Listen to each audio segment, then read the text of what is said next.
राधा स्वामी जी। बाणी बाणी अज्ञात अनामी सतनाम सतपुरुष की। आज की सत्संग वीडियो का विषय है आत्मा का प्रकाश क्या है। कैसे जाने इस आत्मा के प्रकाश को। किस प्रकार से भजन सिमरन करें। सिमरन तो चलो पता ही है कि क्या होता है।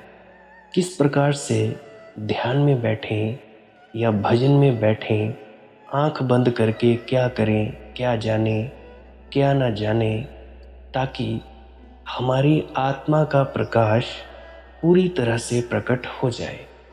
तो चलिए इसी विषय के संदर्भ में आज की सत्संग वीडियो आरंभ करते हैं।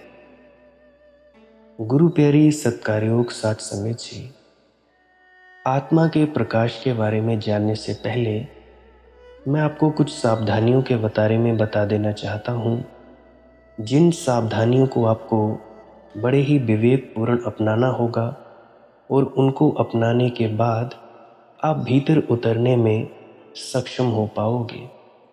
मुझे ऐसा लगता है कि 10 से 15 दिनों में आपको काफ़ी ज़्यादा फ़र्क दिखने शुरू हो जाएंगे अपने खुद के भजन सिमरन में। और बहुत से लोग हैं जो अभी सफलता से बड़ी दूर हैं, क्योंकि नामदान भी मिल चुका है, और बहुत से हैं जिनको नामदान नहीं भी मिला है। और जिनको नामदान नहीं मिला है उनके लिए मैं श्वास क्रिया बताया करता हूँ। बाबा विजय शर्मा जी की बताई हुई विधि, वैसे तो विधि नहीं है, तो उसके बाद भी आप धुन सुनने में बैठ सकते हो। बाकी अगर किसी ने नामदान ले लिया हो तब भी कोई श्वास क्रिया कर सकता है। उसके बारे में मैं वीडियो के अंत में बताऊंगा। तो चलिए अभी हम थोड़े से उन सावधानियों को जान सकते हैं जिनसे हमारा जो भजन सिमरन है, ध्यान है, आसान होगा। इसके बाद में हम ध्यान के लिए अलग से उतरने की चेष्टा करेंगे। वैसे अगर आप जी अभी अपनी आंख बंद करके बैठना चाहते हैं तो बैठ सकते हैं। अगर कोई काम धंधा कर रहे हैं तो भी कर सकते हैं, क्योंकि अभी 15 या 20 मिनट के बाद ही वो बताऊंगा। तो चलिए पहली जो सावधानी, पहली जो बात है जो आपको सबसे ज़्यादा ध्यान में रखनी ज़रूरी है, वो है समय। समय मतलब ध्यान के लिए समय कौन सा चुने। बहुत से लोग हैं जो पूछते हैं कि मंदीप बेटा, ध्यान के लिए समय कौन सा सही होगा। मैं 3 बजे नहीं उठ पाती, 4 बजे नहीं उठ पाती, मेरे से इस वक्त नहीं होता, तो मैं क्या करूं। बहुत से सवाल हैं। देखो, वैसे तो भजन सिमरन या ध्यान में उतरने का कोई निर्धारित समय होता नहीं है, परंतु अगर सही सही कहना चाहूँ तो सुबह सुबह का वक्त, जैसे ही आप सोकर उठे, सोकर उठने के ठीक बाद नहा धोकर ठंडे पानी से या हाथ मुंह धोकर आप भजन सिमरन के लिए बैठ सकते हैं। क्योंकि सारी रात आप सोए होते हो, ऊर्जा से सराबोर होते हो, और उस समय हम खुद को ताज़ा भी महसूस करते हैं, और हमारे दिल दिमाग में दुनियावी ज़्यादा विचार भी नहीं होते। हमारा मन खाली होता है, ना के बराबर होता है। तो इससे हम बहुत जल्दी से ध्यान की गहराइयों में उतर पाने में सक्षम हो पाते हैं। वैसे अगर किसी को सुबह का वक्त ना लगे तो दोपहर को बैठे, शाम को बैठे, या रात को सोने से पहले बैठे, जब भी आपको बढ़िया लगे। वैसे तो सबसे बढ़िया वक्त जो मैंने बताया वो सुबह का, वो इसीलिए क्योंकि सुबह ना तो ज़्यादा शोर शराबा है और ना ही ज़्यादा विचार घूमते हैं, और रात की फ्रेशनेस भी होती है। और एक और बात सबसे ज़्यादा ध्यानपूर्वक रखने ज़रूरी है कि अगर कोई व्यक्ति सुबह 3 बजे उठना चाहता है तो उसके लिए ये सबसे ज़्यादा ज़रूरी बात है कि रात को 9 बजे सोया जाए। कम से कम 7 से 8 घंटे की नींद ली जाए, तभी कोई सुबह 3 बजे उठे। अगर नींद पूरी नहीं है अगर आप उठ भी गए 3 बजे, 2:30 बजे, तो उसका क्या फ़ायदा। अगर तो आप लोगों की नींद पूरी हो गई है और सुबह 3 बजे बिना अलार्म के खुद ब खुद आप जग गए हो, फिर आप निश्चित ही भजन सिमरन के लिए बैठ सकते हो। नहीं तो ज़ोर ज़बरदस्ती होगी, नींद में खलल होगी, सारा दिन चिड़चिड़े रहोगे, तो फिर क्या फ़ायदा होगा उस सुबह 3 बजे उठकर भजन सिमरन किए का। और आपको नींद भी बहुत ज़्यादा आएगी। वैसे तो ये नींद नहीं होती है, योग निद्रा होती है, ध्यान में उतरते हैं। तो परख करने के लिए आप क्या कर सकते हो कि आप लोग खुद को हल्का सा हिलाएं डुलाएं, और अगर वही अवस्था जो खो जाने की रहती है तो वो ध्यान है, अगर वो अवस्था नहीं रहती है तो आप नींद में थे। तो इससे आप परख कर सकते हो।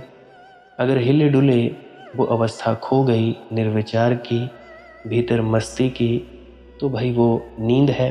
अगर अवस्था खो गई, अगर अवस्था वही रही, तो आप ध्यान में हो। तो इस चीज़ का बहुत ज़्यादा आपको सावधानी पूर्वक ध्यान रखना चाहिए। दूसरी बात, अब बहुत से लोग हैं जो प्रश्न करते हैं कि जी हमें कौन से कमरे में बैठना चाहिए, चद्दर ओढ़ें या ना ओढ़ें, खुद के मुंह को ढकें या ना ढकें, कपड़ा रखें या ना रखें। तो उसका भी मैं जवाब देना चाहूँगा। वैसे तो आप बेड पर बैठकर कर सकते हो भजन सिमरन, ज़मीन पे बैठ सकते हो, सोफ़े पर बैठ सकते हो, गद्दे तकिए लगाकर बैठ सकते हो, जैसे भी आपको कंफर्टेबल लगे, सुविधाजनक लगे, जिससे कि आप ज़्यादा लंबे वक्त तक बैठ सकते हो। अगर चौकड़ी मारकर नहीं बैठ सकते तो टांगें सीधी कर सकते हो। अगर टांगें सीधी करके भी नहीं बैठ सकते, रीढ़ की हड्डी में दिक्कत है, तो आप लेट भी सकते हो। पर लेटने में एक नुकसान होता है कि नींद जल्दी आती है, परंतु फिर भी ध्यान ज़रूर लगेगा। कितने दिन आएगी नींद, 1 दिन, 2 दिन, 3 दिन, 4 दिन, कितने दिन आएगी, तो इसमें कोई दिक्कत नहीं है।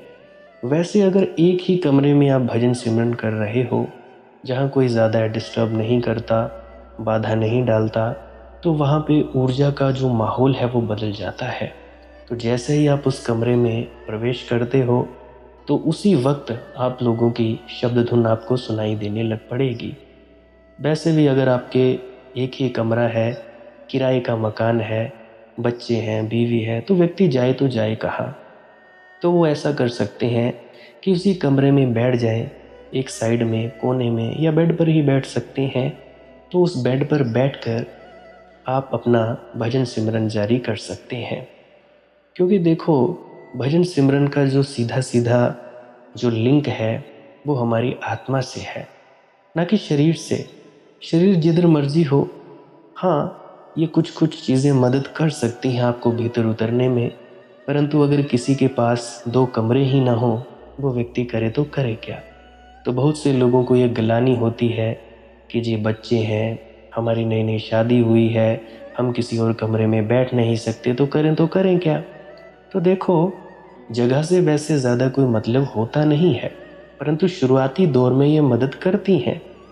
फिर तो धीरे धीरे आपको अगर आदत लग जाएगी, तो जिधर बैठोगे वहीं आपका डेरा पैदा हो जाएगा, वहीं पे आपका स्वर्ग, वहीं पे आपका सचखंड निर्मित हो जाएगा, जिधर भी बैठो। बात याद आती है मुझे चरण सिंह जी की, बाबा महाराज चरण सिंह जी। उनसे किसी ने पूछा कि हम डेरे में आते हैं तो बड़ी खुशी मिलती है, घर पे चले जाते हैं तो माहौल नहीं बनता। तो वे अक्सर जवाब दिया करते थे कि डेरा कोई ईंटों पत्थरों का कोई घर नहीं है, डेरा बनता है आप लोगों से। अगर आप जैसा डेरे में बर्ताव करते हो, वैसा जिधर भी आप रहते हो या जहाँ भी जाते हो उधर आप बर्ताव करोगे, या वैसा माहौल रखोगे, वैसी सद्भावना रखोगे, तो जिधर भी आप जाओगे वहीं आप अपना डेरा लेकर चले जाओगे। तो ये बात भी आपको क्लियर हो गई होगी कि जिधर भी बैठना हो बैठ लीजिए। और अगर आपका जो मुंह है वो नहीं दिखाना चाहते किसी को, तो ढक सकते हैं कपड़े से। वैसे ये कोई कंपलसरी नहीं है, अपनी सुविधा अनुसार आप कर सकते हैं। अब जैसा कि बहुत से डेरे में जाते हैं तो सर पे कपड़ा ओढ़ लेते हैं, क्योंकि बहुत से लोग वहाँ होते हैं कैंटीन्स के पास जो शेड्स होती हैं, तो शेड में रहते हैं अधिकतर लोग, तो वहाँ पे बहुत से लोग होते हैं तो ओढ़ लेते हैं चादर। परंतु अगर घर में हो, पत्नी को पता ही है कि भजन सिमरन करते हैं या पति को पता ही है, फिर मुझे नहीं लगता कि आपको खुद को कपड़े से ढकना चाहिए। क्योंकि मुझे कभी ऐसी मालूम नहीं हुई ज़रूरत, क्योंकि मैं तो अपना अनुभव ही कहूँगा। जो मैंने किया है, जो मुझे अनुभव हुआ है, मैं तो वही बात करूँगा। वैसे आप ले भी सकते हैं, ये आपके पर है। लेना चाहो तो ले लें, नहीं लेना चाहो तो मत लें। अपनी सुविधा अनुसार अपने हिसाब से एडजस्ट कर लें। और मैंने क्या बताया, बेड पर बैठना बेड पर बैठें, सोफ़े पर बैठना सोफ़े पर बैठें, ज़मीन पर बैठना ज़मीन पर बैठें, जिधर आपको सुगम होगा वहाँ पर बैठें। परंतु इससे भी लाभ मिलता है, एक ही जगह पर अगर बार बार बैठोगे या एक ही कमरे में, तो वहाँ की ऊर्जा आपकी ऊर्जा से मैच होगी और आपके जो परिवार वाले हैं उन पर भी आपके किए भजन सिमरन का प्रभाव होगा। क्योंकि जब आप उस मालिक के दरबार से उस परम चेतनता को अपने भीतर प्रवेश करवाना शुरू करेंगे, प्रवेश कैसे होती है, कुछ ना करने से, तो उस वक्त जो वो अमृत बरसता है, आपके शरीर का जो दायरा है वो बढ़ जाता है, पूरे कमरे में फैल जाता है। जो ऊर्जा की तरंगे हैं दीवारें पी लेती हैं। अगर आपके घर में बच्चे हैं, बीवी है, तो उन तक भी वो ऊर्जा की तरंगे पहुंच जाएंगी। अगर बाधा है तो कहीं और जा सकते हो। तो ये भी मेरे ख्याल से आप लोगों का डाउट क्लियर हो गया होगा। तीसरी बात, भोजन हमेशा हल्का और शुद्ध शाकाहारी होना चाहिए। और रात का खाना बिल्कुल कम खाएं या हल्का होना चाहिए। अगर कोई 7 बजे तक घर आ जाता है, 6 बजे तक घर आ जाता है, अगर कोई लेट आता है तो वो भी खाना ज़रूर खाए, परंतु हल्का फुल्का खाए। क्योंकि जब आप जल्दी खाना खाएंगे और जल्दी सोएंगे तो आपको सुबह उठने में तकलीफ़ नहीं होगी।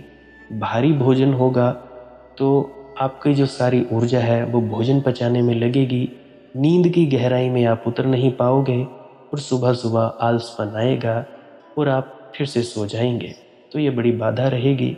बाकी ऑफिस वाले लोग जो 10 बजे घर को आते हैं, 11 बजे, वो अपने हिसाब से देख सकते हैं। कहने का मतलब ये है कि रात को जो भोजन है वो हल्का ही लिया जाए तो सबसे बेहतर। शरीर में बीमारियां भी नहीं रहेंगी और हम ज़्यादा देर तक बैठ भी सकते हैं। और सुबह सुबह सबसे ज़्यादा ज़रूरी बात, अगर कोई तांबे का बर्तन ले सकता है तो रात को भरा हुआ खाली पेट सुबह जैसे ही उठे, वासी मुंह वो पानी ज़रूर पिए। उससे भी आपका शरीर ठीक रहेगा। अगर किसी को गैस या कब्ज़ की तकलीफ़ है तो वो त्रिफला चूर्ण ले सकता है। त्रिफला चूर्ण मिश्रण होता है हरड़ वहेड़ा आंवला का। इसको नॉर्मल पानी से लेना है। अगर ठंड है तो थोड़ा सा गर्म करना है, मतलब उसकी जो ज़्यादा ठंडक है उसको मारना है। नॉर्मल सादे पानी से पी लें। रात को पिएंगे तो पेट साफ रहेगा। सुबह को पिएंगे गुड़ के साथ, कड़वा होता है त्रिफला चूर्ण। सुबह को अगर पिएंगे तो सुबह को भी सबसे ज़्यादा शुद्ध बात है। और अगर किसी को सुबह सूट नहीं बैठता तो सुबह मत ही पिएं पानी के साथ, मतलब मत ही खाएं। तो इसको गुड़ या शक्कर के साथ लिया जाए तो सबसे बेहतर। मात्रा क्या है इसकी? मात्रा आप ले सकते हो आधा चम्मच या छोटा पूरा चम्मच। आधा चम्मच लें या जितना आप पचा सकते हो। थोड़े दिनों में आपको पता लग जाएगा कि कितना आपके लिए बेहतर है। शरीर में ज़्यादा प्रॉब्लम है तो आप इस तरह से कर सकते हैं। अगर शरीर कब्ज़ रहती है या ऐसे ही आप चले रहते हो तो अपनी धड़न को ज़रूर चेक करवाएं। एक बार अपनी नाभि को ज़रूर चेक करवाएं कि कहीं खिसक तो नहीं गई है। तो इन चीज़ों का आप लोग खास ध्यान रखें। चौथी बात, किसी भी तरह के नशे से खुद को दूर रखना है। क्योंकि जो इंसान नशा करता है उसे अपने आप की होश नहीं होती, उसे दूसरों की होश नहीं होती, तो आत्मा का तो क्या ही पता लगेगा। नशे करने से ख्याल फैल जाता है, नीचे गिरता है और आपको जो वो ख्याल है इकट्ठा करने में मुश्किल पैदा होती है। चूँकि आप सभी गृहस्थ हैं, कोई नागा साधु तो हो नहीं या कोई और प्रांत के लोग हैं, तो नशा थोड़ा हानिकारक हो सकता है। वैसे अगर किसी की जो आदत है वो ज़्यादा ही है तो वो व्यक्ति श्वास क्रिया करता जाए, एक दिन इतना नशा पैदा हो जाएगा जितना एक शराब की पूरी बोतल पीकर होता है। मैंने पी है, मुझे पता है। तो इतना ज़्यादा नशा हो जाएगा। तो जैसे जैसे श्वास क्रिया करते जाओगे, नशे की आदत से भी आपको राहत मिलती जाएगी। पांचवी बात, हमें हमेशा प्रेम में रहना चाहिए। प्रेम अपने परिवार से करना चाहिए, सद्गुरु से, हर जीव से करना चाहिए, लेकिन मोह से खुद को दूर रखना चाहिए। क्योंकि अगर मोह करोगे तो सबसे ज़्यादा बाधा ये लोग ही देंगे। कुछ ना कुछ घटित हो जाएगा, आप लोग दौड़े चले जाओगे, भजन सिमरन में आपके बाधा पड़ने लगेगी। छठी बात, जब भी कोई ध्यान में उतरता है, भजन सिमरन में उतरता है, तो अपने अंदरूनी रहस्य को किसी दूसरे के साथ साझा नहीं करना चाहिए। अंदर जो कुछ चल रहा है उसको हजम करना सीखो। क्योंकि अगर दूसरों के साथ साझा करोगे तो आपकी रूहानी दौलत कम हो जाएगी। कम कैसे होगी? आपके अंदर अहंकार पैदा होगा, एक स्पेशलिटी आएगी कि हाँ जी हाँ, हम तो बड़े खास हैं, और सामने वाले को आप निकृष्ट समझोगे, तुच्छ समझोगे। तो अहंकार जैसे ही आया वैसे ही आपकी रूहानी दौलत ख़त्म हो जाएगी या कम हो जाएगी। इसीलिए इस बात का खास ध्यान रखें कि केवल अपने गुरु को ही अपना रूहानी रहस्य बताएं, ताकि वो आगे मार्गदर्शन करें। या कोई भी व्यक्ति आपको मार्गदर्शन दे रहा है इस रूहानी पथ पर कि ऐसा करना है, वैसा करना है, उसको ही अपने इन रूहानी रहस्यों को बताएं और अपनी रूहानी समस्याओं को बताएं, ताकि वो आपको, सामने वाला मार्गदर्शक या गुरु, आपको सही रास्ते पर लेके चला जाए और आपको मंजिल दर मंजिल भीतर अपना मुकाम हासिल हो जाए। सातवीं बात जो आपको बड़े ध्यान में रखनी चाहिए, देखिए, जब भी रात को बिस्तर पर सोने जाएं तो आप लोगों को कम से कम 10 मिनट ज़रूर ध्यान में बैठना चाहिए। 10 मिनट छोड़ो तो 2 मिनट ज़रूर बैठ सकते हो। 2 मिनट ज़रूर उस मालिक का धन्यवाद करें कि हे परमात्मा, तूने हमें ये इंसानी जामा दिया, बहुत बहुत तेरा धन्यवाद। चाहे कुछ अच्छा हुआ है दिन में, चाहे कुछ बुरा हुआ है, धन्यवाद ही देते जाएं। और अगर किसी से कोई गलती कर दी हो, कोई कुकर्म कर दिया हो, तो उसके लिए भी मालिक से माफ़ी ज़रूर मांगें। देखो, माफ़ी मांगने से खुद का बोझ हल्का हो जाता है, परंतु कर्मों का फल मिलेगा ही मिलेगा। और मालिक चाहे तो उस कर्म को ख़त्म भी कर सकता है। पर याद रखना, अगर मालिक चाहे फिर भी कर्मों का फल तो भुगतना ही पड़ता है। संतों तक को कर्म का फल भुगतना पड़ता है, ताकि आप लोगों को इस प्रकृति का जो कानून है उसके बारे में आपको अच्छे ढंग से पता लग सके। तो मेरी विनती है, रात को सोने से पहले, बिस्तर पर जाने से पहले ज़रूर 5 या 10 मिनट ध्यान के लिए बैठें। और जब लेटें तो 22 अगस्त का सत्संग है इसी चैनल पर, तो लेटकर ध्यान में कैसे उतरना है, गहरी नींद में लाने के लिए क्या करना है, तो वो सत्संग आप अवश्य सुने। आपको बहुत सारी जानकारी मिलेगी और आपकी नींद जो है उसकी और ज़्यादा गहराई बढ़ जाएगी। आठवीं बात, आप लोग क्रोध से जितना दूर रहेंगे उतनी ज़्यादा अच्छी बात होगी। क्रोध और भजन सिमरन ये एक दूसरे से उलट बात है। क्रोध हमारा सबसे बड़ा शत्रु है। क्यों? क्योंकि जितना ज़्यादा क्रोध करोगे उतनी ही ज़्यादा आपकी आध्यात्मिक ऊर्जा नष्ट होगी। देखो, काम, क्रोध, लोभ, मोह, अहंकार है तो ये ऊर्जाओं के खेल। बाहर ऊर्जा निकलती है तो इनको हम कहते हैं विकार। अंदर से बाहर की तरफ है। अब क्रोध है, उससे आप किसी को नुकसान पहुंचाने का सोचेंगे, मुंह लाल हो जाएगा, मुट्ठियां भिंच जाएंगी, आपकी जीभ ऊपर तालू से सड़ जाएगी, आपके दांत जुड़ जाएंगे। तो इसके साथ क्या होगा? ऊर्जा नष्ट होगी और साथ में ही आपके शरीर में ऐसे केमिकल पैदा होने शुरू हो जाएंगे जिनकी वजह से आप लोगों का ही शरीर खराब हो जाएगा। याद रखें, जो लोग ज़्यादा क्रोध करते हैं, ज़्यादा सोच विचार करते हैं, उनको शुगर की दिक्कत ज़रूर होती है, मधुमेह की दिक्कत अवश्य होती है। बाकी बहुत से कारण हो सकते हैं, परंतु डिप्रेशन, शुगर और दिल की बीमारियां उनको अवश्य होती हैं। परंतु और भी कारण हो सकते हैं, पर सबसे बड़ा कारण यही होता है, क्रोध। नौवीं बात, हमेशा अपने सद्गुरु को धन्यवाद देते रहें, अपने सद्गुरु को एक पल के लिए भी ना भूलें, क्योंकि अपने सद्गुरु की बदौलत आपको इस रूहानी राह पर चलने का मौका मिला है। तो रोज़ ध्यान में उतरने से पहले अपने सद्गुरु को एक बार ज़रूर धन्यवाद दें कि हे मेरे सद्गुरु, तेरी वजह से हम मालिक की राह पर चले हैं, अपने आप को पहचानने की राह पर चले हैं। तेरा बहुत बहुत धन्यवाद, तेरा कोटि कोटि प्रणाम। और उसके बाद आप अपना भजन सिमरन शुरू कर सकते हैं। ऐसा कर सकते हैं। 10वीं बात, हमेशा स्वयं से काम लें। दूसरों की धन संपत्ति या पराई स्त्री या पुरुष पर अपनी नज़र ना रखें। ऐसा करने से आपकी जो कमाई है वो नष्ट हो जाती है। अगर पराई धन संपत्ति के ऊपर नज़र रखेंगे, किसी का लूटेंगे, लूट खसूट करेंगे, किसी की खून पसीने की कमाई को आप हथिया लोगे, तो उससे क्या होगा, आपके भीतर लालच बढ़ेगा। लालच बढ़ता बढ़ता इतना बढ़ जाएगा कि आपकी सारी की सारी कमाई नष्ट हो जाएगी। और दूसरी पराई स्त्री या पुरुष से क्या नुकसान है?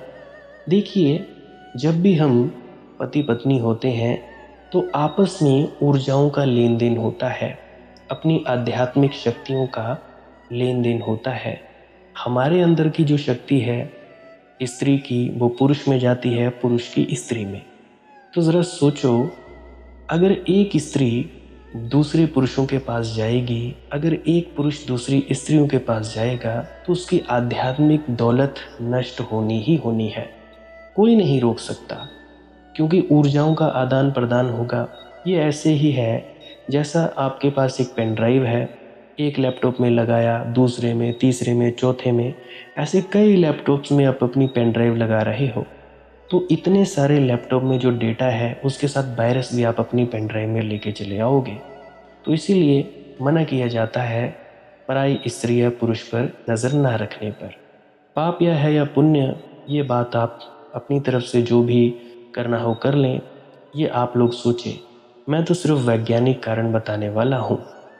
तो वैज्ञानिकता के कारण इसीलिए दूसरी स्त्री या पुरुष पर अपनी नज़र नहीं रखनी चाहिए। 11वीं बात जो ध्यान में रखनी है, कभी भी परमात्मा से किसी तरह की शिकायत ना करें, क्योंकि जो होता है बस होता है। जो कुछ भी मिल रहा है और जो कुछ भी मिलेगा, वह सब आपके अपने कर्मों का फल है। हमेशा याद रखें, मालिक कभी किसी से पक्षपात नहीं करता।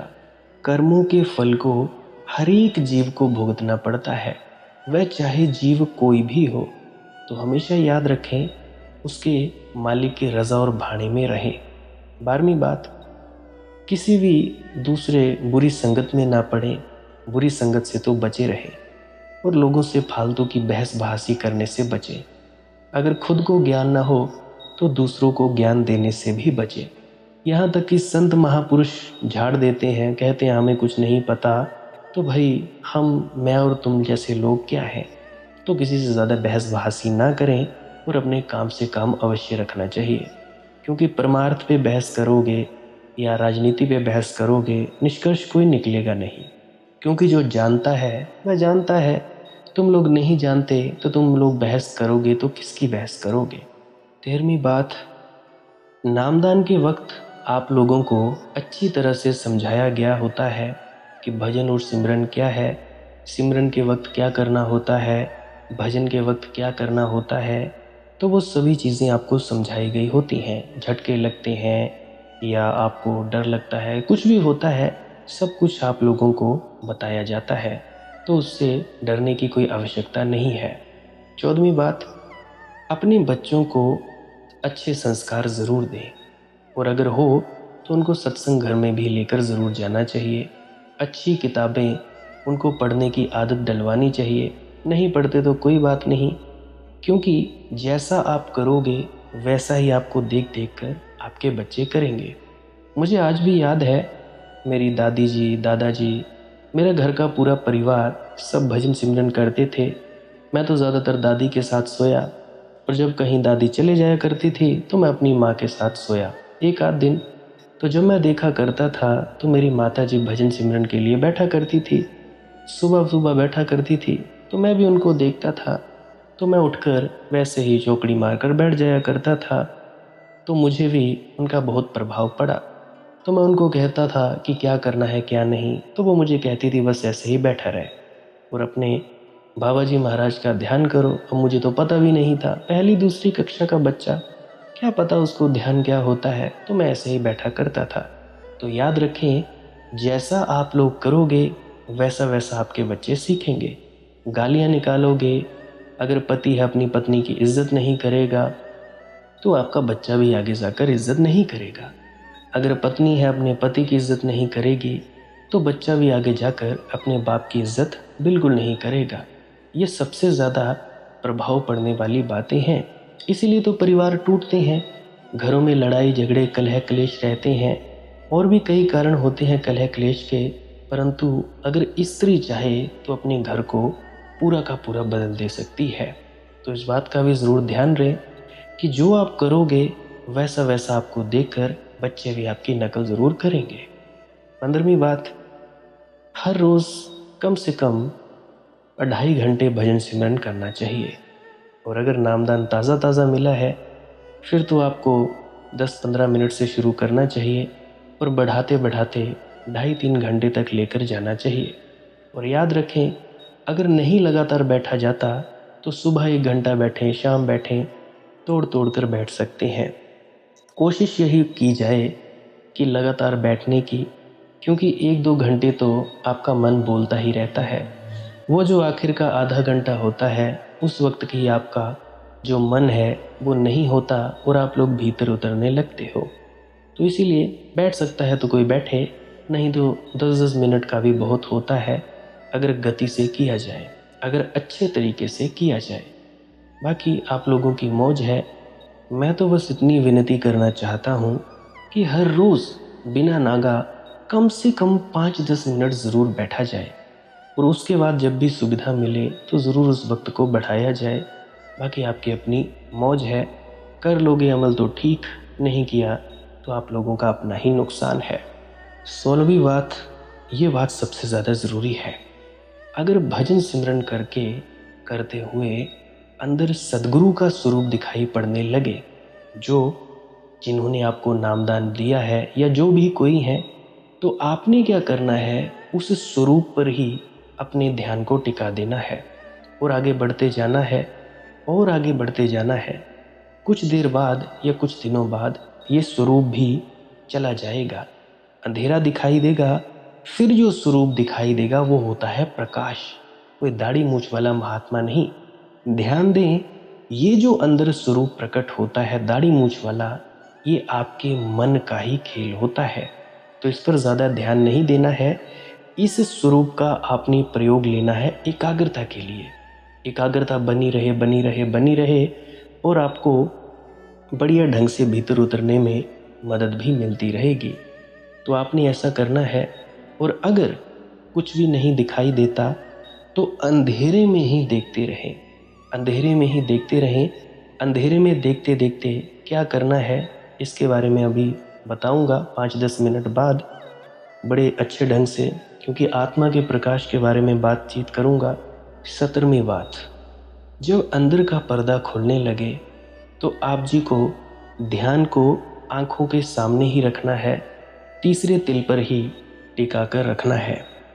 अब एक और बड़ी ज़रूरी बात, जब पर्दा खुलना शुरू होता है तो अंदर कई तरह के अलग अलग नज़ारे दिखने को मिलते हैं और अभ्यासी क्या होता है, वो अपना आपा खोकर इन नज़ारों को देखने में लग पड़ता है। ये बिल्कुल गलत बात है, क्योंकि ये भी मन का ही खेल है। जब अंदर अलग अलग नज़ारे दिखने लगते हैं तो उस समय आपको अपने ध्यान को तीसरे तिल पर ही टिकाना है, हटाना नहीं है। सामने देखते जाएं, क्योंकि ये जो भी चीज़ें हैं ये सब मन की खेल है, मन और माया है। याद रखना, स्थूल सूक्ष्म कारण शरीर तक मन और माया का खेल है। माया प्रबल है, अभी इस शरीर में माया प्रबल है, ऊपर वाले शरीर में माया थोड़ी थोड़ी धीमी होती जाएगी और ऊपर वाले शरीर में माया और थोड़ी थोड़ी धीमी होता जाएगी। तो याद रखना, कुछ भी दिखाई दे सब मन और माया का खेल है। बस अपना ख्याल भीतर तीसरे तिल पर ही टिका कर रखना है। इससे क्या होगा, आप लोगों का शरीर हल्का हो जाएगा और इसके बाद ही आपको जो दर्शन हो पाएंगे असली स्वरूप के, वो है नूरी स्वरूप के। भीतर अपने ही स्वरूप के दर्शन होने शुरू हो जाएंगे। आठवीं बात, मन में किसी भी तरह की इच्छा को लेकर हमें भजन सिमरन नहीं करना चाहिए, क्योंकि जब भी आप मन में इच्छा लेकर बैठते हो तो उससे होता क्या है, जो भी भजन सिमरन करने से कमाई होती है, जो भी ताकत पैदा होती है, वो आपकी इच्छा की पूर्ति करने में लग जाती है। और जब आपकी वो कमाई इच्छा की पूर्ति करने में लग जाती है तो अंदर की जो चढ़ाई है वो आप लोगों की रुक जाती है।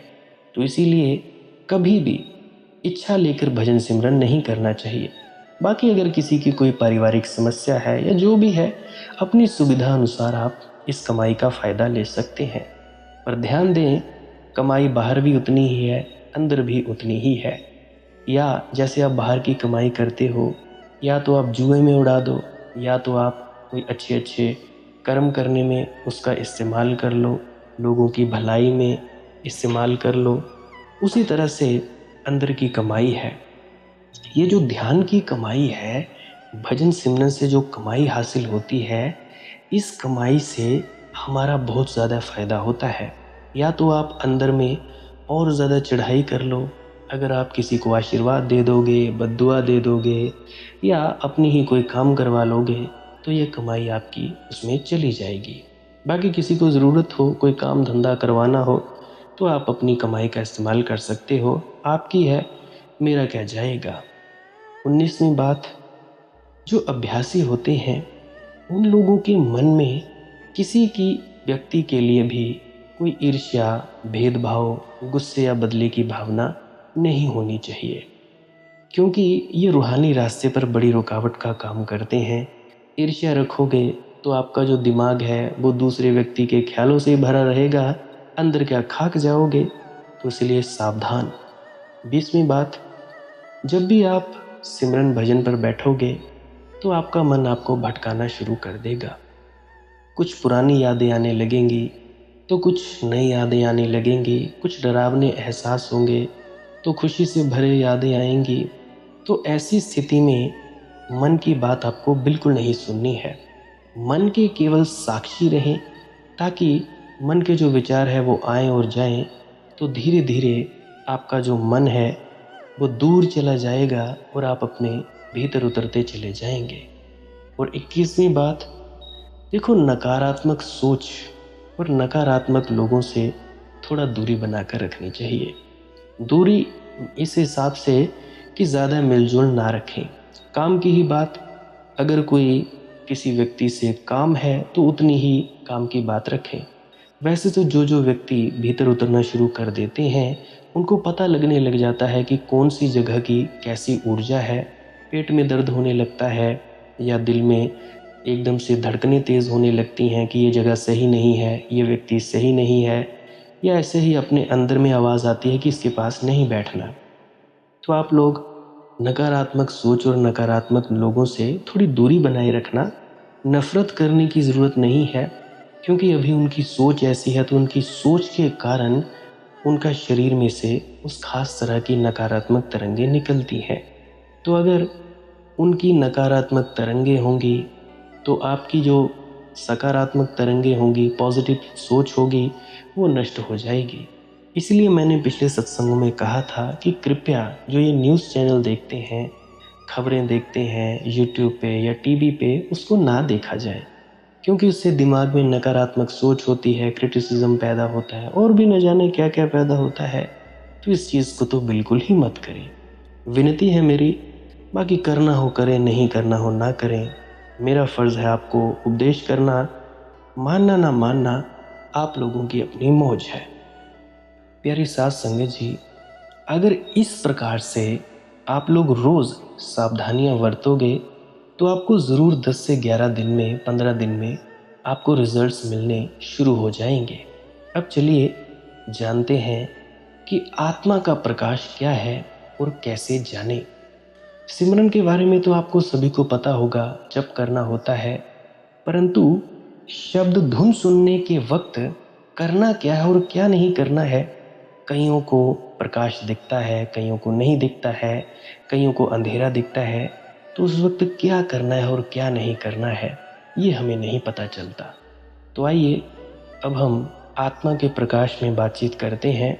सबसे पहले तो मैं धन्यवाद करना चाहता हूँ अपने गुरुदेव का, बाबा जी महाराज का, जिनकी बदौलत कुछ चंद शब्द आप लोगों के सामने बोलने का मौका मिलता है।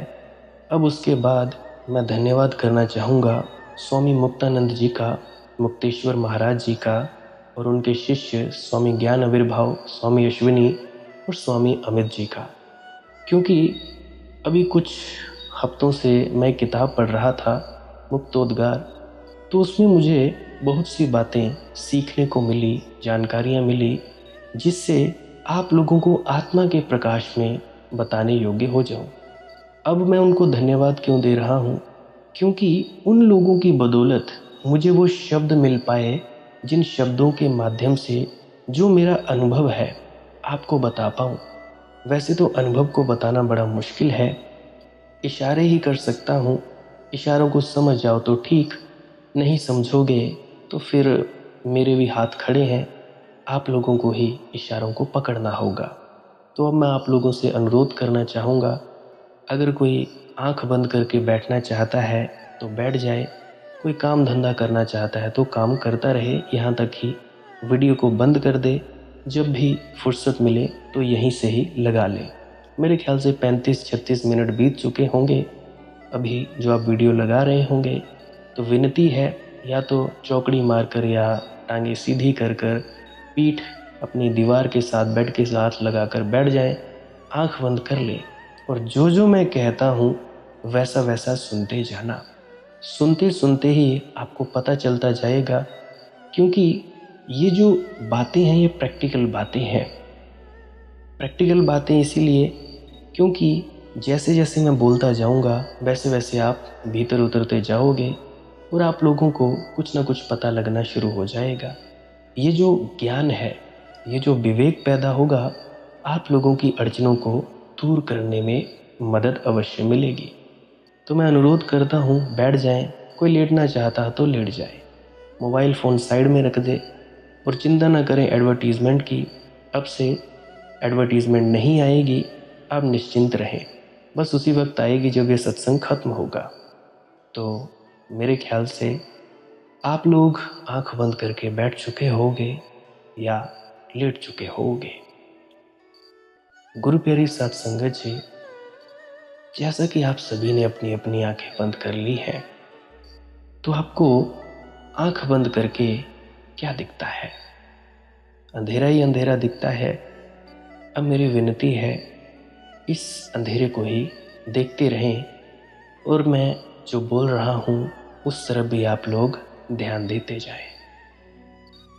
अब जैसे एक अंधेरे कमरे में कोई मोमबत्ती जल रही हो, ऐसा ही प्रकाश,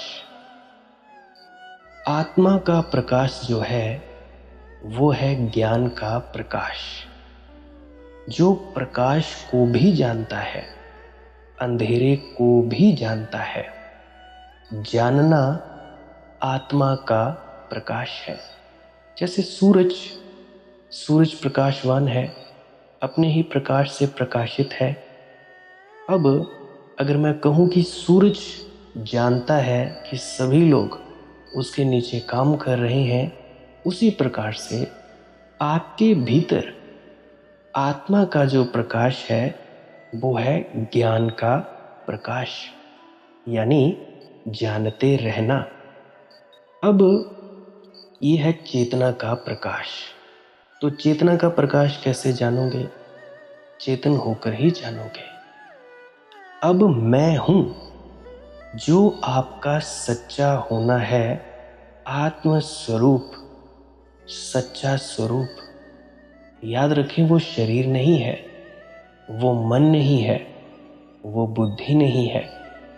अभी तक आप जो अपना होना समझ रहे हो वो शरीर समझ रहे हो, परंतु जो आपका सच्चा होना है वो है आत्म स्वरूप। आप हो आत्मा। आपके भीतर जो हमेशा जानता ही रहता है वो आप खुद ही हो। तो जानने वाला कौन? मैं ही खुद जानने वाला। अब जरा महसूस करो, आंख बंद किए हुए, कि प्रकाश को, अंधेरे को किसके द्वारा जानते हो?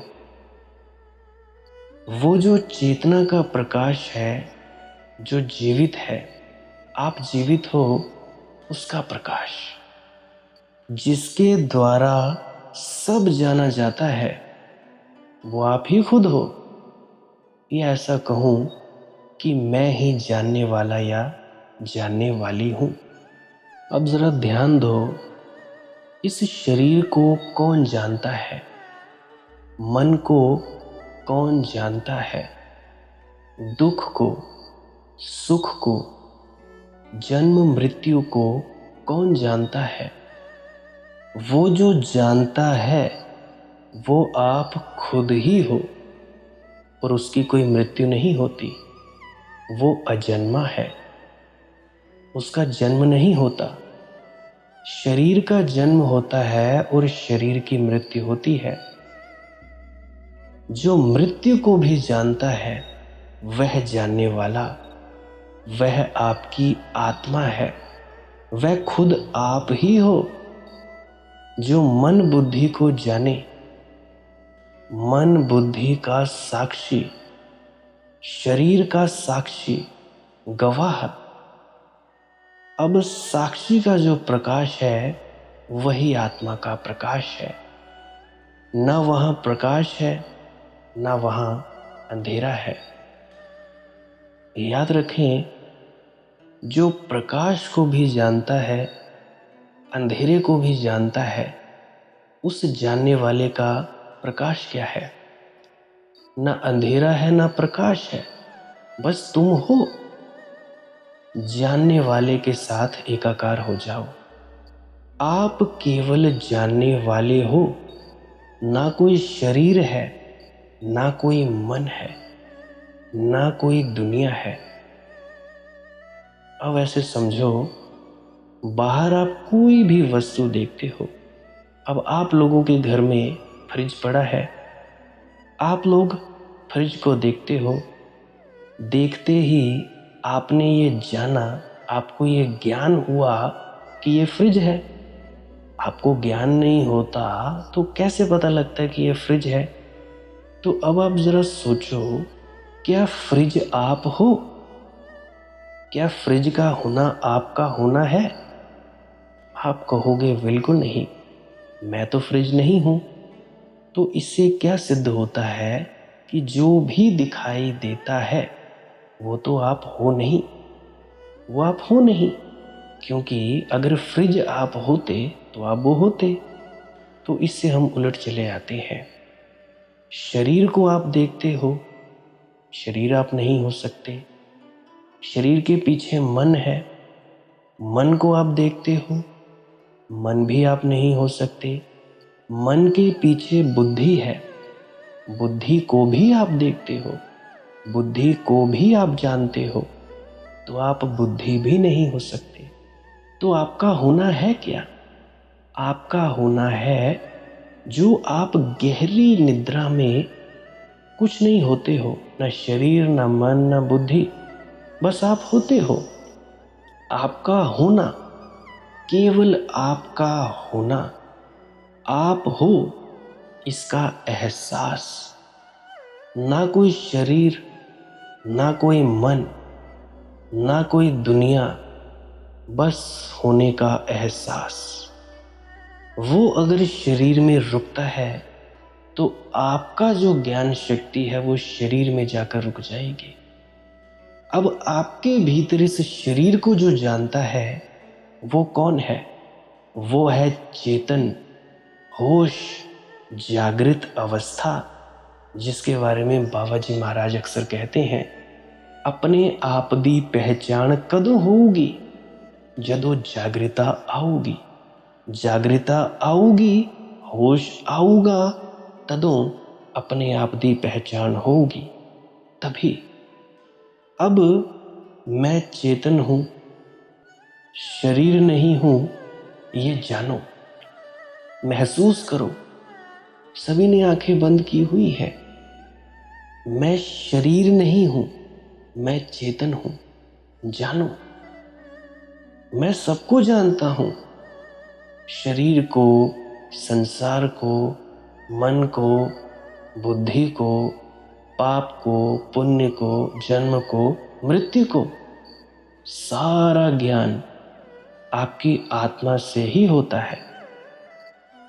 अब जरा मैं आपसे पूछता हूं, प्रकाश को, अंधकार को कौन जानता है? जानने वाले का ज्ञान, और वो तुम ही हो जानने वाले, तुम्हारे सिवाय और कोई नहीं। तुम निरंतर जानते ही रहते हो। बाकी सब विषय है, जानने वाला विषय नहीं है। अब ये तो जान लिया कि जानने वाला मैं खुद ही हूं, तो सबसे बड़ा सवाल निकल कर आता है कि जो सबको जानता है उसको कैसे जानोगे? जो सबको देखता है उसको कैसे देखोगे? तो उसके लिए कुछ भी नहीं दिखता उसमें टिके रहना। अभी आप लोगों ने आंख बंद कर रखी है, कुछ भी नहीं जानते उसमें टिकना, उसकी अनुभूति आएगी। तो मन बुद्धि गिर गया, अब मन नहीं है, बुद्धि नहीं है। मन, बुद्धि, शरीर, संसार कुछ भी नहीं है। जन्म और मृत्यु कुछ भी नहीं। याद रखें, सुषुप्ति अवस्था में, गाढ़ी नींद की अवस्था में जब कुछ नहीं दिखता, उस वक्त सपना भी नहीं होता, परंतु आप जो खुद जानने वाले हो वो रहते हो। वह आपकी आत्मा है, वह आप हो। जहां सब कुछ खो जाता है, आत्मा नहीं खोने वाला। आत्मा ज्यों का त्यों रहता है, ना उसका जन्म होगा ना मृत्यु होगी। तो आप पहचानोगे कैसे? अगर कुछ अता पता हो आत्मा का, तब तो जानोगे। जानो, सुषुप्ति गहरी नींद आई, आप आत्मा में चले गए। अब बताएगा कौन कि आत्मा कैसा है? वो तो मन बुद्धि है ही नहीं, बताओगे किसको? जो जानते हो, समझते हो, सब मन बुद्धि है। जो दिखाई देता है वो माया है, जो समझ है वो बुद्धि है। तो सब खोते चले जाओगे, सब कुछ खो जाएगा। अंत में जो बचेगा वह ना तो शरीर है, ना मन है, ना बुद्धि है, ना कोई दुनिया है, ना कोई प्रकाश है, ना कोई अंधेरा है। वो ऐसा है जैसे नींद में जगना, सुषुप्ति में जगना। विचार कोई नहीं, बुद्धि कोई नहीं, शरीर का होना कोई नहीं, परंतु आप जग गए। सुषुप्ति में जगना, सुषुप्ति में सब कुछ खो गया, उसमें जगना, अर्थात कुछ नहीं दिखता उसको देखना, कुछ नहीं जानते उसको जानना। केवल तभी तुम चेतना की बहुत ही हाई लेवल की अवस्था में आओगे। नहीं तो मन बुद्धि आपको भटकाते रहेंगे और ऐसे ही आप लोगों की जिंदगी बीत जाती है। ऐसे जन्मों जन्मों, कोई उसका अंत नहीं है। अब गहरी नींद में चले जाओ। जब आप गहरी नींद में जाते हो तो सुषुप्ति में चले जाते हो, फिर भी वहां कौन जिंदा है? जरा महसूस करो। ना वहां कोई शरीर है, ना वहां कोई मन है, ना संसार है, ना कोई प्रकाश, ना कोई अंधेरा, ना कोई दिन है, ना कोई रात्रि, ना कोई अंधेरा, ना कोई प्रकाश। जो भी आपको दिखाई देता है वह आप नहीं हो। वो सूक्ष्म मन है, वो माया है। ये प्रकाश का दिखाई देना, अंधेरे का दिखाई देना, ये सब सूक्ष्म मन है। इसका जो ज्ञाता है,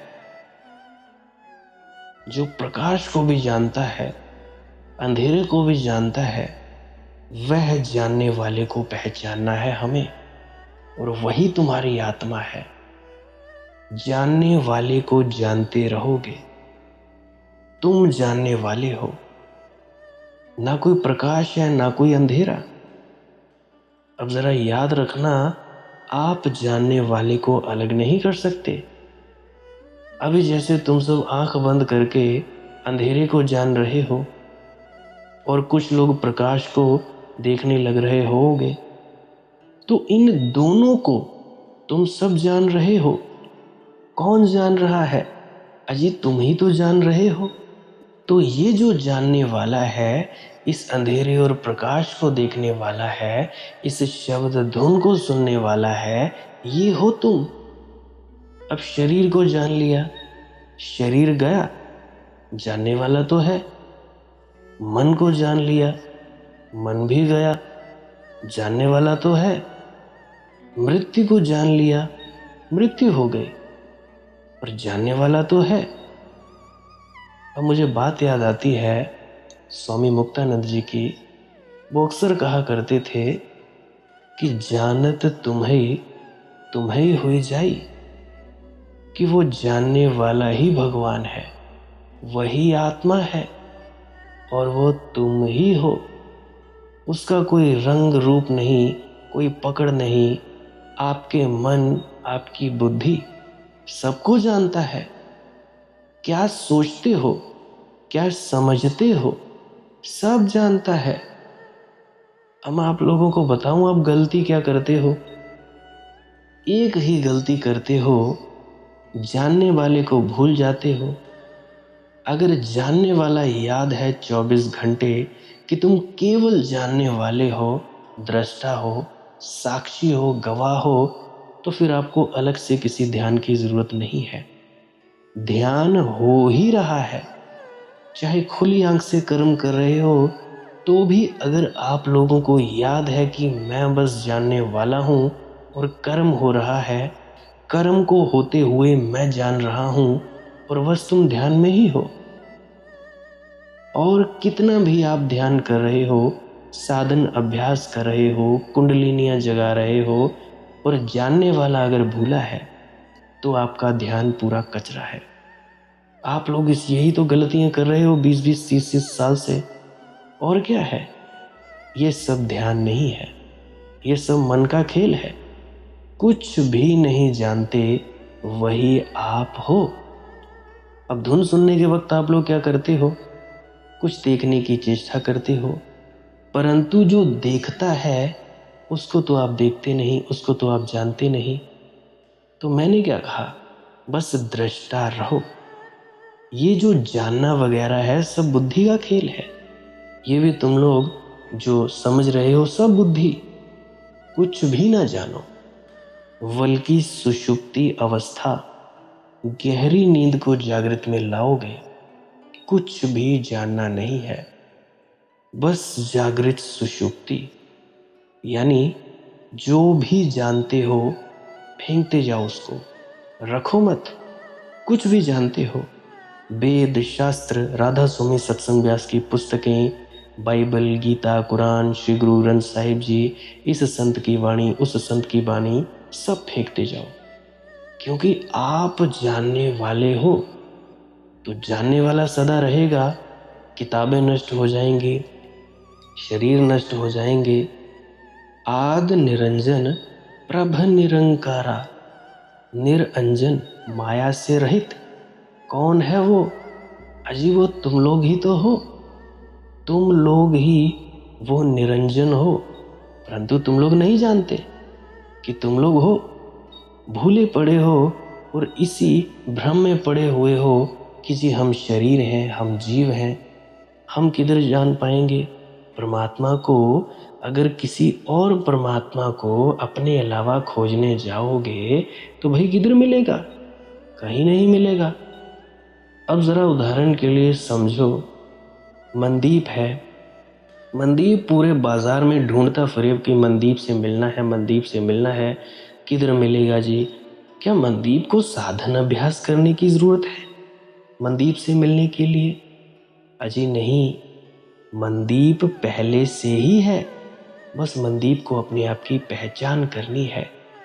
ठीक उसी प्रकार आप सब भी आत्मा ही हो, बस उसकी पहचान करनी है कि आप हो। उसके लिए अकर्ता यानी नॉन डूइंग में रहना। याद रखना, अगर आप लोग कुछ कर रहे हो तो वो मन है, ध्यान कर रहे हो वह मन है। मैं कहता हूँ चुपचाप चौकड़ी मारकर बैठो, आंख बंद करो रोज, करना छोड़ दो, कुछ भी ना करो। इससे ध्यान में शीघ्रता से डूब जाओगे। तो कहता हूँ करो मत, बस हो जाओ, नहीं तो मन के खेल में आप धोखे खाओगे। मैं कहता हूँ मन के साक्षी रहो। सारा प्रयास, सारा ध्यान करना, ये सोच सबको गिरा दो। केवल मन के साक्षी, गवाह मात्र। मन के पीछे मन को देख रहे हैं तो बस हो गया ध्यान। ये जो करने वाला ध्यान है, ये ट्रेनिंग है। ध्यान आपका अपना स्वभाव है आत्मा का, इसी कारण वो मन को जानता है। तो जो मन को जानता है वह जानने वाला मन नहीं है। और पूरा संसार, जन्म मृत्यु स्वर्ग नरक, सबका केंद्र मन है।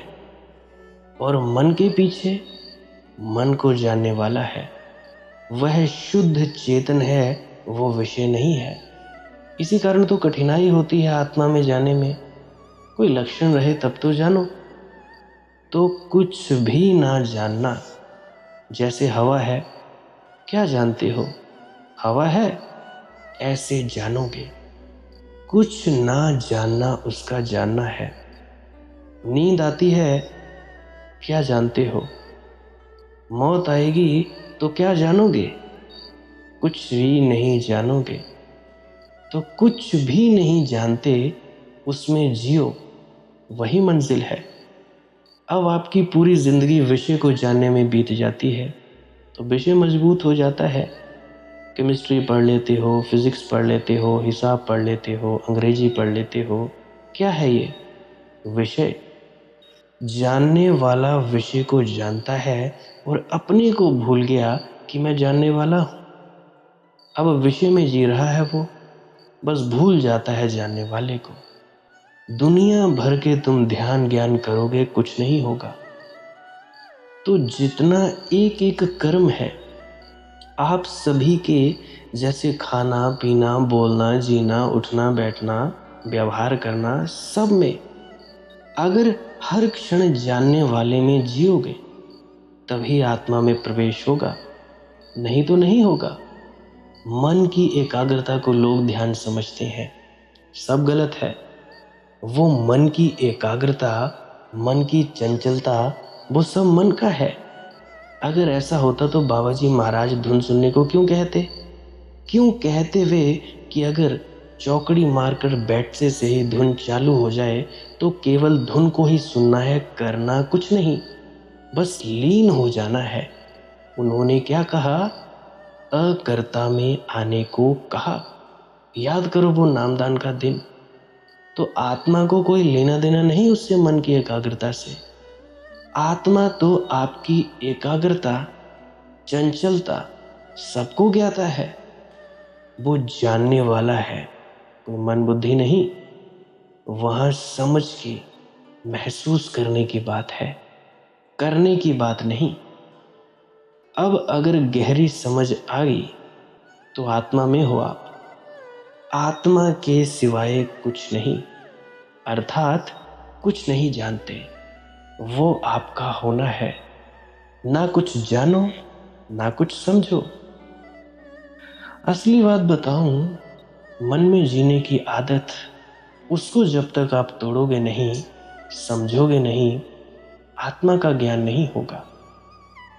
आत्मा का ज्ञान इस कारण नहीं होता कि आत्मा कोई विषय नहीं है। आप खुद ही आत्मा हो और क्या करोगे? खुद का होना ही आपका होना है। अब जैसे अपनी ही आंख से अपनी ही आंख को कैसे देख पाओगे? क्योंकि अपनी आंख से अपनी आंख नहीं दिखती, महसूस होती है कि हूँ। उसी प्रकार से आपका जो आत्मा है वो मन को देखता है, बुद्धि को देखता है, शरीर को, इंद्रियों को, बाहर के विषय विकारों को। तो आप हो जानने वाले। आप खुद हो तब शरीर है, आप खुद हो तब मन है, आप खुद हो तब स्वर्ग है, जन्म मृत्यु है। अब आपको खुद को पहचानना है। ये सब विषय है। संसार, जन्म मृत्यु विषय है। खुद को पहचानो। खुद कोई विषय नहीं है। जैसे सुषुप्ति अवस्था आती है ना, गहरी नींद, वहां विषय नहीं है। उसको जागृत में लाओगे। जागृत सुषुप्ति कहा जाता है इसको। नहीं तो ध्यान करते करते जिंदगियां बीत जाएंगी और कोलू के वैल की तरह वहीं के वहीं घूमोगे और मिलेगा कुछ नहीं। तो अब अगले कदम पे चलते हैं। अब जो भी दिखता दिखाता है ये सब विषय है, तो निर्विषय कैसे हुआ जाता है? निर्विषय अवस्था है सुषुप्ति अवस्था। अब गाढ़ी नींद में आपकी कोई दुनिया नहीं है, कोई शरीर नहीं है। उसको आपको जागृत में लाना है। आपका ना कोई शरीर है, ना कोई मन है। अब अपने को पहचानो। शरीर मन को हटा दो और कुछ नहीं दिखता, वह आप हो। दिखता है वह माया का खेल है, और जो कुछ नहीं दिखता वहां जम के बैठो। वो क्लास पूरा नहीं हुआ तो आत्मा में कैसे जाओगे? वहां तो दुनिया कुछ नहीं की दुनिया है। ये पूरा संसार, स्वर्ग नरक, जन्म मृत्यु, मन माया का खेल है। अब निश्चय आपका, क्या करोगे? ना कुछ देखना, ना कुछ जानना, ना कुछ समझना। आप बिल्कुल बेफिक्र हो जाओ। ना कोई यात्रा है। अरे आप लोग मंजिल पर ही हो। आपका होना ही मंजिल है। मंजिल क्या है? जो मन का दृष्टा है, जो मन को जानता है, वह मंजिल है। आप जानने वाले हो। अब विषय मत बनाओ इसको। सोचना विचारना सब बंद। जो भी होता है जान लिया, बस मंजिल आ गई। आप उसको विषय बना के यात्रा करते हो और भटकते हो। तो भटको, फिर आपकी मर्जी है। खोजो फिर अंदर भगवान। अजी तुम लोग खुद ही तो हो। अगर आंख बंद करके भी भगवान खोज रहे हो तो भैया ये भी बाहर मुखी है। खुद को जानो, खुद को पहचानो। जो तुम जानने वाले हो सदा रहता है। तुम जानते हो, खुद को जानो। ये हो तुम। पहले तो जानते हो आप, और जानकर उसको विषय बनाते हो, और विषय में फिर उससे मुक्त होने की कोशिश करते हो। तो काहे का चक्कर मारना भैया। आप देखने वाले हो।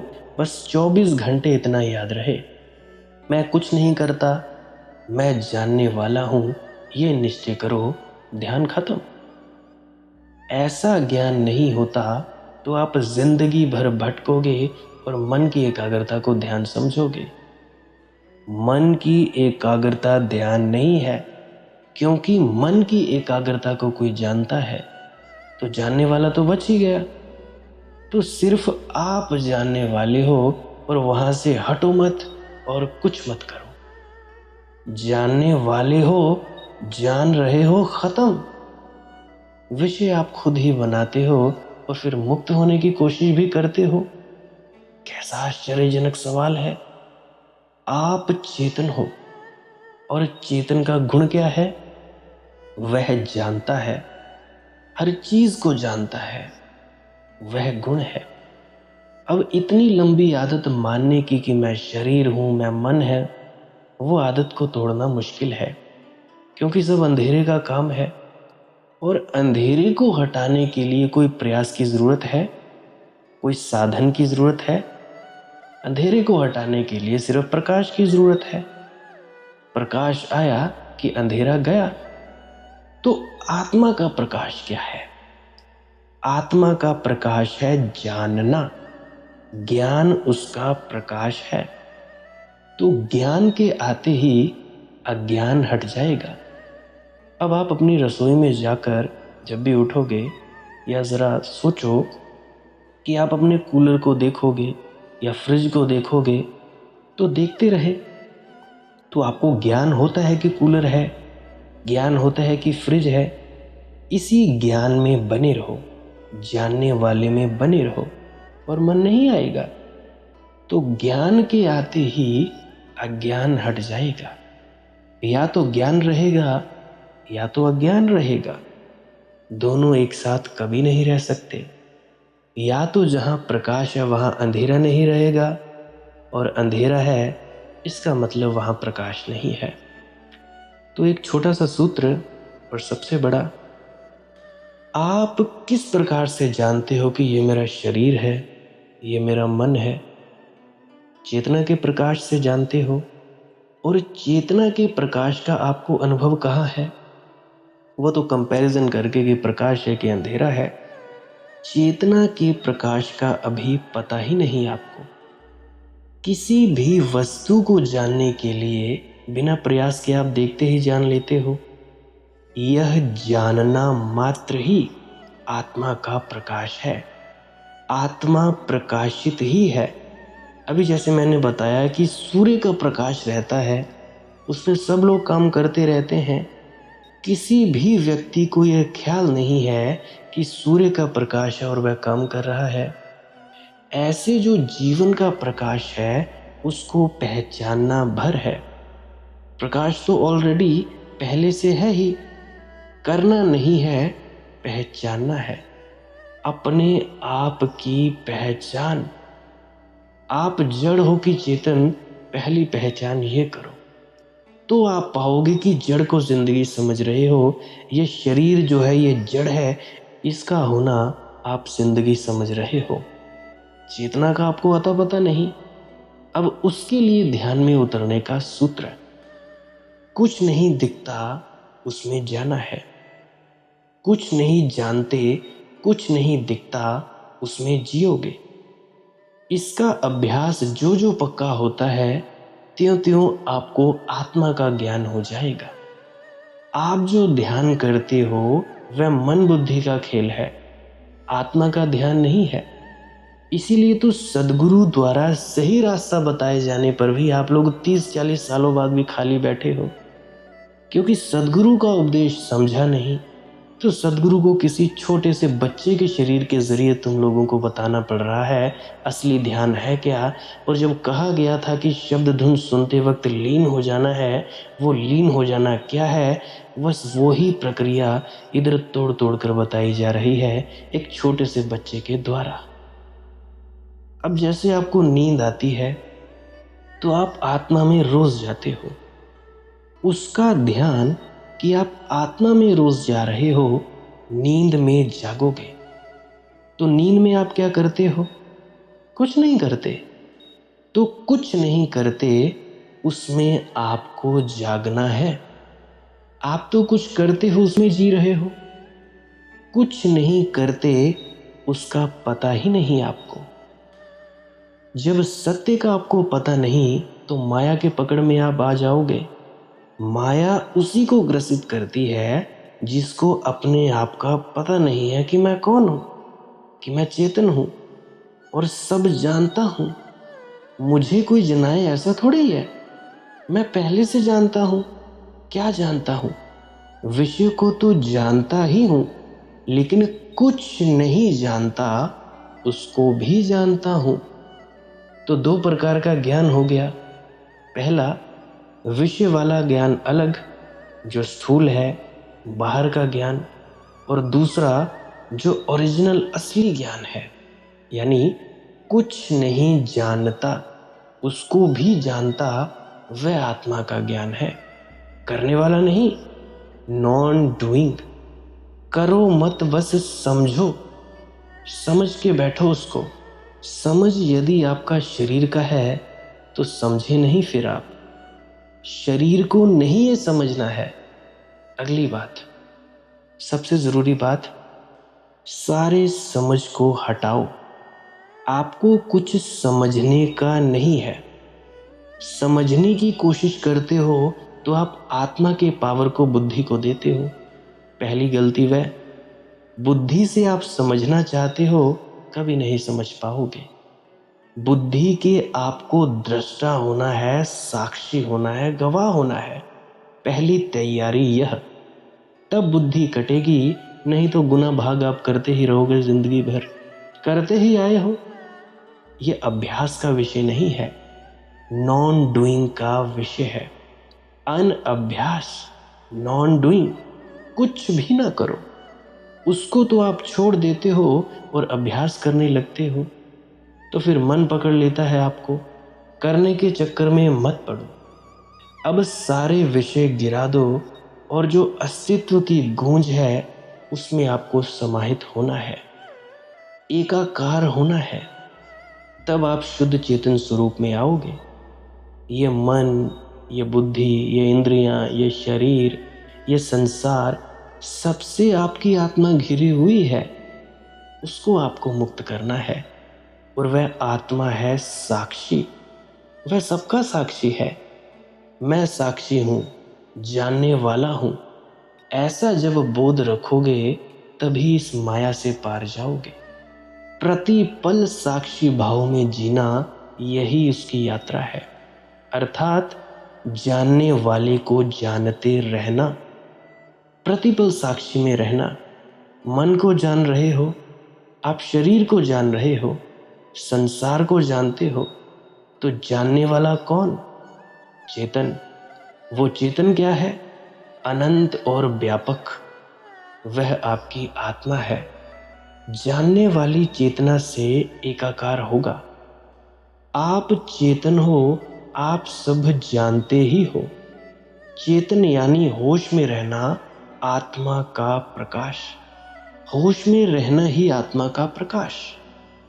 वहां कोई विषय नहीं है, कोई संसार नहीं है, कोई शरीर नहीं है, कोई मन बुद्धि नहीं है। जो है वह प्रकट है, उसको आप दृश्य कह देते हो। शरीर कह दिए शरीर में छिप गया, मन कह दिए मन में छिप गया। आप विषय खुद बनाते और खुद बनते हो। विषय मत बनाओ, शुद्ध चेतन में रहो। जो आप जीवित हो उसी में रहना है, विषय में नहीं। कौन जीवित है शरीर में? ये अगर पहचान हो गई तो पहुंच गए, और पहचान नहीं हुई तो भटकते रहो। जितना जानना समझना है ये सब मन का खेल है। इसे जो कहते हैं मैंने इतनी बाणियाँ पढ़ ली, ये कर लिया, फलां ठिकां कर लिया, ऐसा कर लिया, वैसा कर लिया, 2.5 घंटे सिमरन किया, भजन किया, सब मन का खेल। अगर खुद को ना जाना, देखो आप भजन सिमरन करते हो तब भी तो जानते ही रहते हो कि ये शरीर भजन सिमरन कर रहा है, तो कुछ भी नहीं जानते। उसको जानना है, उसमें जीना है। कुछ दिखाई नहीं देता, उसको देखना है। आप अपनी पुरानी आदत तो छोड़ते नहीं, कहाँ से ध्यान होगा? देखना, सुनना, समझना, ये सब ऊपर ऊपर है। आपकी यात्रा अज्ञात की यात्रा है। मृत्यु होगी तो ये सब काम नहीं देगा। अज्ञात में प्रवेश करो, ये कैसे होगा? अब ये जो मन है, जो दिखता है उसमें जाता है। अब आपका ध्यान नहीं दिखता उसमें रखो, और जो नहीं दिखता वह आत्मा है, यानी देखने वाला दिखाई देता। जैसे आंख खुद को नहीं देख पाती है, बस महसूस होता है आंख को कि वो है, ऐसे ही खुद में साक्षी में ध्यान। यह निश्चय अगर आपको हो गया तो काम करते हुए भी ध्यान होगा, 24 घंटा ध्यान होगा। नहीं दिखता वह आत्मा है, तो नहीं दिखता उसका ख्याल आपको बना रहे, वो ध्यान है। हवा नहीं दिखता, फिर भी हवा सबका प्राण है कि नहीं? बिल्कुल है। तो नहीं दिखता उसको तो आप समझते ही नहीं कुछ। मृत्यु के बाद नहीं दिखता, उसकी यात्रा होती है। जितने ध्यानी हैं, करने वाले अधिकांश, वो सब मन का खेल है। जो सुषुप्ति अवस्था है यानी गहरी नींद, जहां आप रोज जाते हो, उसी को जागृत में लाना है, वही उसकी कसौटी है। तो आपको धोखा नहीं होगा। फिर गहरी नींद में गए उसका अनुभव आपको है, उसको जागृत में लाना है, उसको कहते हैं ध्यान। अर्थात कुछ ना देखना उसका देखना है, कुछ भी ना जानना उसका जानना है। तो सब लोगों का ध्यान उल्टा चल रहा है, वो सब मन का खेल है, वो ध्यान थोड़ी है। अगर ऐसा आ गया जो आपको पूरी वीडियो में समझाया, तब आपको ध्यान आ गया, और ये नहीं आया तो फिर दिन रात लगे रहो 24 घंटा, खुली आंख से भी बंद से भी, बस साक्षी भाव में रहो, जानने वाले में रहो। यही ध्यान है। अगर खुली आंख से भी ये जान रहे हो कि यह कर्म हो रहा है, ध्यान चल रहा है। अगर बंद आंख से भी देख रहे हो, अभी तुम लोगों की आंखें बंद है, देख रहे हो कि भाई ये अंधेरे को देखने वाला मैं हूं, मैं बस साक्षी हूं, बस ध्यान हो ही रहा है। क्योंकि ये जो आपको समय मिला है ना शरीर में, आप जो जीवित हो, यही चांस है आपका। इसमें जितनी समझ होगी वह मृत्यु के बाद भी रहेगी। जो आपकी समझ गहरी समझ है, उसको मृत्यु हटा नहीं सकती। वही आपकी निजी सत्ता है, तो वो आपके हाथ में है। जीते हो क्या करते हो कोई दे थोड़ी सकता है। उसको गुरु क्या करे, इशारा करेगा, बस ऐसा करो वैसा करो। प्राण की बाजी तो आपको ही लगानी है, जैसा कि ज्ञान आविर्भाव जी कहते हैं। गुरु को थोड़ी लगाना है, उसने तो बाजी लगाई तभी तो गुरु बना। जो गहरी समझ रखोगे वैसी चेतना हो जाएगी। इस कारण माया के जाल में मत फंसो। करने कराने वाला कुछ है ही नहीं। इसलिए कहता हूं, चुपचाप आंख बंद करके बैठो। धुन सुनने के वक्त कुछ नहीं करना है। चाहत भी मत रखो कि कुछ देखना है। ना कुछ समझो, ना देखो, ना जानो। और क्या करना है? कुछ भी नहीं करना है। अब 20 मंजिला मकान पर चढ़ गए, एक बार छलांग लगा दी तो धरती पर आने के लिए कुछ करना पड़ेगा? बिल्कुल नहीं। उसी प्रकार से आप लोगों ने किया सिमरन। सिमरन के बाद आप बैठे धुन सुनने पे। आपने धुन सुनने पर जैसे ही बैठे, उसका मतलब छलांग लगा दी। अपने आप भीतर उतरते चले जाओगे। कुछ नहीं करना, ना कुछ समझो ना सोचो। आंख को बड़े ही प्रेम से बंद करना है, शिथिल छोड़ देना है। उतरते चले जाओगे, उतरते चले जाओगे, उतरते चले जाओगे। ऐसे ही श्वास क्रिया है, उसमें भी सांसों की क्रिया करके ध्यान पे बैठ जाना है, धुन सुनने में बैठ जाना है। बस इतना ही करना है कि आपको बैठाना है खुद को, या लेट रहे हो, बस जानने वाले में रहो, साक्षी में रहो। भीतर उतरते चले जाओगे, जागृता में रहो। मेरे ख्याल से आज बहुत हो गया ध्यान। आज के लिए बस इतना ही। भजन सिमरन करते रहें, ध्यान में उतरते रहें, श्वास क्रिया करते रहें। और उसके बाद ध्यान में कैसे उतरना है वो तो मैंने आपको बता ही दिया।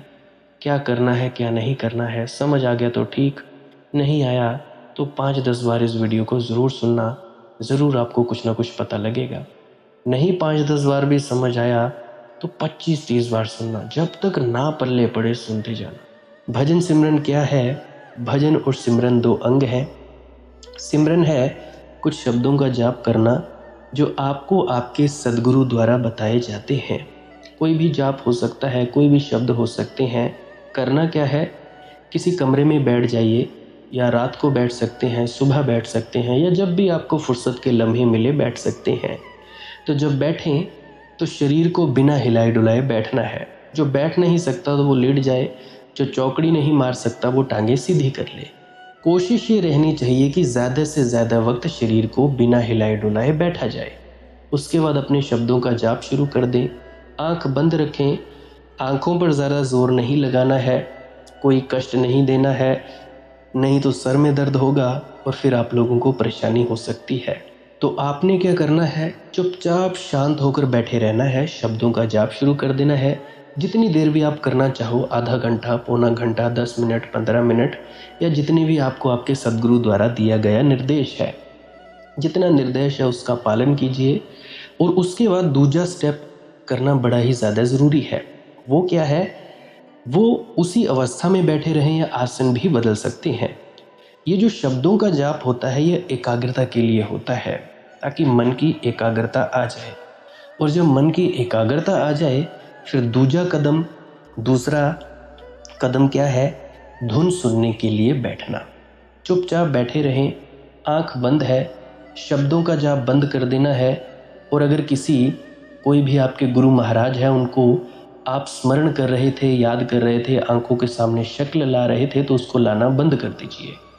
शब्द धुन सुन रही है तो सुनते रहिए, आंख बंद करके अंधेरे में ही टिके रहें। टिके रहना है और ये इच्छा नहीं करनी है कि कुछ दिखे, कहीं पहुंचा जाए, परमात्मा को पाना है, ये करना है, वो करना है। याद रखें, ना कुछ समझना है, ना कुछ देखना है। ऐसे ही अज्ञानी होकर इसी अंधेरे में पड़े रहें। इसी अंधेरे में पड़े रहना है बस। उसके बाद जो होगा सो होगा। और अगर कोई अनुभव हो भी गया तो इससे ये नहीं कि अगली बार फिर से कामना करनी है कि ये वैसे ही हो। कामना ही सबसे बड़ी अड़चन है, इच्छा ही सबसे बड़ी अड़चन है, किसी चीज़ की तृष्णा करना ही सबसे बड़ी अड़चन है, मांग ही वासना है। अगर परमात्मा चाहिए तो कुछ नहीं मांगना है, चुपचाप बस बैठो, अपने आराम में बैठो, अपने विश्राम में बैठो। धीरे धीरे धीरे वो होगा जो होना चाहिए।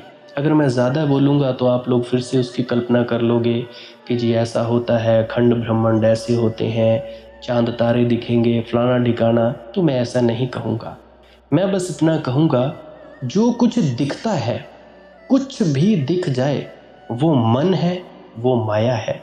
जो नहीं दिखता वही आत्मा है, वही आत्मा में होना है। अब जैसा कि तुम लोग इसी अंधेरे में टिके रहोगे, टिके रहोगे, टिके रहोगे, तो कुछ दिनों के बाद या महीनों के बाद एक प्रकाश आएगा। वो प्रकाश पूरे शरीर में फैलता जाएगा और धीरे धीरे तुम इस प्रकाश के सहारे अपने आप में स्थित होगे। अब देखो, इस प्रकाश को देखने वाले भी तुम हो और इस शब्द धुन को सुनने वाले भी तुम हो। अब जो ये शब्द धुन को सुनता है और प्रकाश को देखता है, ये तुम हो। तो अपने आप में स्थित होना है, अपने आप को जानना ही सच्चा आत्मज्ञान है। खुद को जानना, खुद को जान लिया, मालिक को फिर जान जाओगे। तो इतनी सी प्रक्रिया है। और आगे आप श्वास क्रिया भी कर सकते हो। ये मुझे बताई गई थी विजय शर्मा जी द्वारा। वो एक उच्च कोटि के संत हैं, तो उन्होंने मुझे बताई। अब मेरा फ़र्ज़ बनता है कि आप सभी को बताऊं। वैसे तो मैं रोज़ रोज़ बताता हूँ, फिर भी आज फिर से बता रहा हूँ। श्वास क्रिया क्या है? नाक से सांस लेना है, मुंह से छोड़ना है। लंबा सांस लेना है नाक से और मुंह से छोड़ देना है। 15 मिनट करें, 20 मिनट करें, आधा पौना घंटा, जितनी देर भी आप कर सकते हो करें। करने के बाद करना कुछ नहीं है, चुपचाप आंख बंद करके बैठ जाना है। लेट सकते हो तो लेट सकते हैं, वो आपकी अपनी इच्छा है। नींद आ जाए तो सो जाना है, कोई शरीर को कष्ट नहीं देना है। अगर सर घूमे घूमने देना है, अगर आपका शरीर कांपे तो कांपने देना है। उसकी आपने दिक्कत, परेशानी और चिंता नहीं लेनी है, ये सब होता ही है। और मरने से डर लगे तब भी नहीं डरना है, ये होता ही है। क्या कहा मैंने? 15 से 20 मिनट कर सकते हैं, उसके बाद चुपचाप बैठें और अपने भीतर अपने आप उतर जाओगे। ठीक है जी। प्रेग्नेंट लेडीज़ बिल्कुल ना करें, जिनको दिल की बीमारी है या गोलियां वगैरह खाते हैं वो भी बिल्कुल ना करें, और बाकी सब कर सकते हैं। जिनको नींद नहीं आती वो अवश्य करें, और जिनको थोड़ा डिप्रेशन रहता है वो भी अवश्य करें, और जिनके बच्चे थोड़े पढ़ाई में कमज़ोर हैं वो भी ज़रूर करें। बाकी आपकी मौज है, करना हो करिए, नहीं तो आपकी अपनी अपनी इच्छा है। और ध्यान दें, जब सिमरन करें तो उसके बाद सीधा भजन पे बैठें, और जब ये श्वास क्रिया करें तो इसके बाद सीधा भजन के लिए बैठें। अलग अलग प्रक्रियाएं हैं। एकाग्रता के लिए है श्वास क्रिया और एकाग्रता के लिए ही है भजन सिमरन। सिमरन भी एकाग्रता के लिए और श्वास क्रिया भी एकाग्रता के लिए। ठीक है, मिक्स नहीं करना है, अलग अलग करिए। अगर श्वास क्रिया करी तो उसके बाद सीधा धुन सुनने पर बैठें। अगर सिमरन के शब्दों का जाप किया उसके बाद फिर से धुन सुनने पर बैठें। बाकी आपकी अपनी मौज है, जो आपको रुचे वो कर सकते हो। अगर धुन सुनने लगे तो धुन सुनने पर ही डायरेक्ट बैठा जाए, परंतु श्वास क्रिया मत छोड़ना, क्योंकि श्वास क्रिया करने से शारीरिक, मानसिक और आध्यात्मिक लाभ मिलता है। तो बाकी आप कीजिए, आपकी मौज है। और कोई प्रश्न है तो कमेंट सेक्शन में पूछ सकते हैं, या इंस्टाग्राम, टेलीग्राम, फेसबुक पे सर्च करें मालिक की मौज सत्संग, तो वहाँ पे पूछ सकते हैं। प्रश्न पूछने से पहले एक विनती, आप लोग पुरानी सत्संग वीडियोस को अवश्य सुनिए। क्या पता आपके प्रश्नों के जवाब मिल जाए और आप अपने भीतर ध्यान में उतर जाएं। बाकी आपकी अपनी मौज है। लाइक कर सकते हैं इस वीडियो को अगर आपको कुछ सीखने को मिला है, और कमेंट सेक्शन में राधा स्वामी ज़रूर लिखें। सब्सक्राइब कर सकते हैं इस चैनल को अगर रोज़ रोज़ नए नए सत्संग सुनना चाहते हैं। और बाकी आप सत्संग लगा के छोड़ दीजिए, और बस छोड़ दीजिए। सुनते सुनते आप ध्यान में प्रवेश करेंगे या तो आप जी सो जाएंगे, तो आपकी मौज है। बाकी आप लोग अगर शेयर करना चाहो अपने मित्रों तक तो कर सकते हैं, नहीं तो मालिक की मौज है, कोई चक्कर नहीं है। आप मुझे इतने अंत तक सुनते हो, इतने अंत तक सुनने के लिए आपका बहुत बहुत शुक्रिया, बहुत बहुत धन्यवाद। और मुबारक हो आप लोगों ने जो आनंद प्राप्त किया। अब मैं अपने गुरु महाराज को प्रणाम करता हूँ। आप सभी के भीतर बैठे परमात्मा को भी प्रणाम करता हूँ। मेरा प्रणाम स्वीकार करें। राधा स्वामी जी।